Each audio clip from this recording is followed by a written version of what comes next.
it is extraordinary how limited we have been in the past. After all, it's only 150 years ago that we were pouring raw sewage into the oceans. Why? Because we thought, well, the oceans are infinitely large, so that the towns' effluents can just disperse and disappear.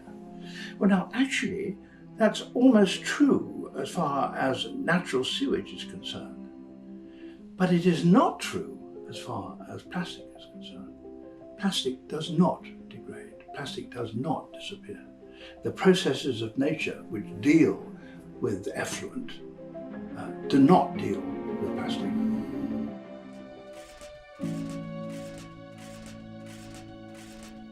In the last 60 to 70 years, we have produced an estimated 8.3 billion tonnes of plastic. That's a huge number to try and visualise. It would be around the size of 25 million jumbo jets. An estimated 6.3 billion tonnes of that plastic has become waste. And of that waste, only 9% has been recycled. What happened to the rest of it? Most of it has been dumped in landfill, or has found its way into our natural environments.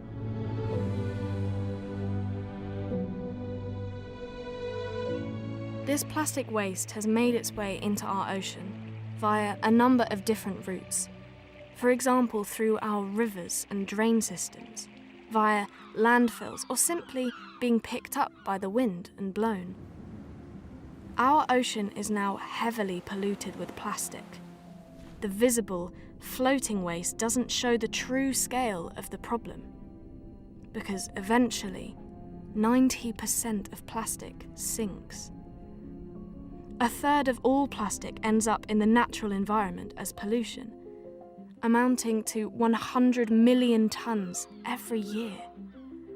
This is around the combined weight of 700 billion plastic bottles. Our throwaway attitude towards plastic has created an environmental crisis with far-reaching consequences. Plastic pollution has now reached every corner of the planet's oceans, from Antarctica to the depths of the Mariana Trench.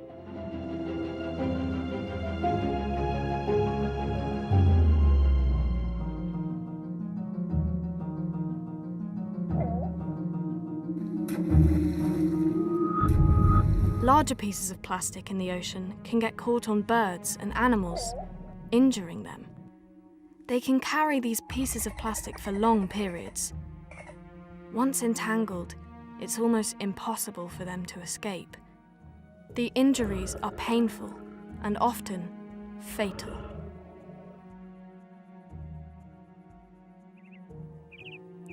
Marine birds and animals often swallow larger plastic items, mistaking them for food. Because plastic isn't biodegradable, wildlife can't digest it. It may remain trapped in their digestive systems until they die. Ingested pieces of plastic can often damage or block an animal's digestive system. Unable to eat, they slowly starve to death. A baby Bryde's whale died having swallowed 6 square meters of plastic sheeting, and all 7 of marine turtle species are known to ingest plastic. Plastic waste is killing our marine life.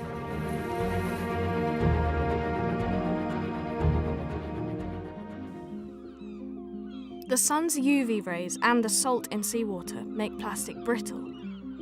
Buffeted by the ocean waves, the plastic pieces start to break up, creating sharp fragments.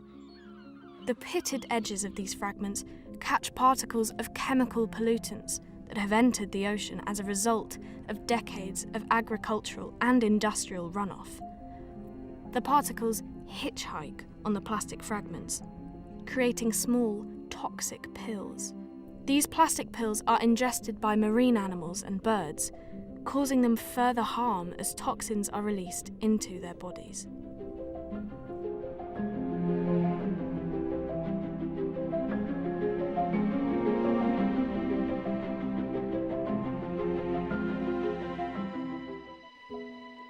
Microplastics are small pieces of plastic under 5 millimeters in diameter. These originate from two main sources.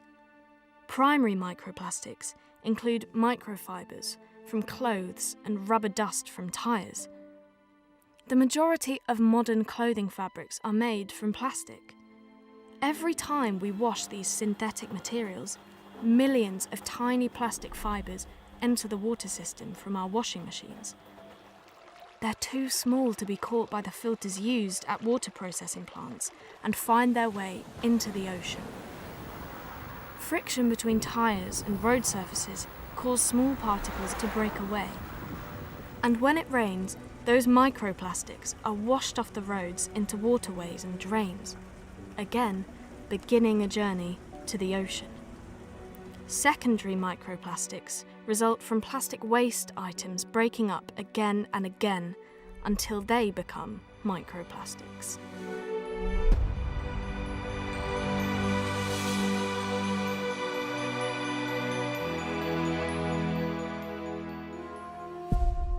Scientists are discovering that many sea creatures worldwide are ingesting microplastics. This invisible menace has infiltrated the ocean food web at multiple levels, from tiny zooplankton to the fish and shellfish that we eat. Only now are we beginning to realize the threat that microplastics pose to the health of the ocean and our world.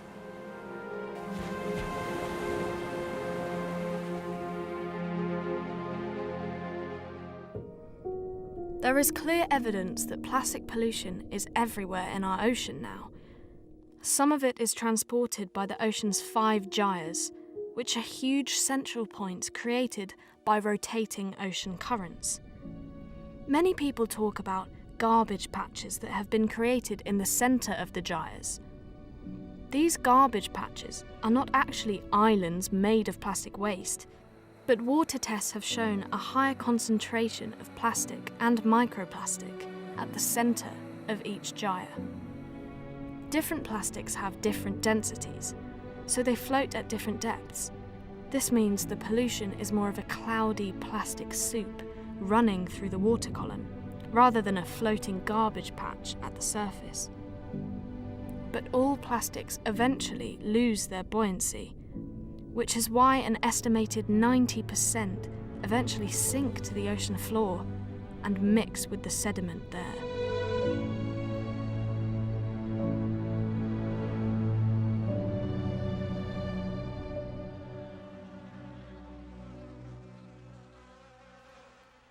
Plastic pollution and its effects are now impossible to ignore. We see it entangling and being swallowed by marine animals and birds. We have evidence of it entering the food chain. We have evidence of it creating a plastic soup at all levels in the ocean. And we see it washed up on our beaches. We must become more aware of the dangers posed by plastic pollution and stop it entering our ocean. The whole planet is dependent on a healthy ocean.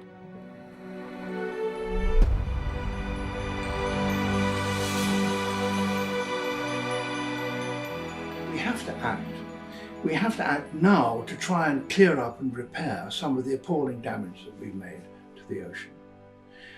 And that is going to require positive action.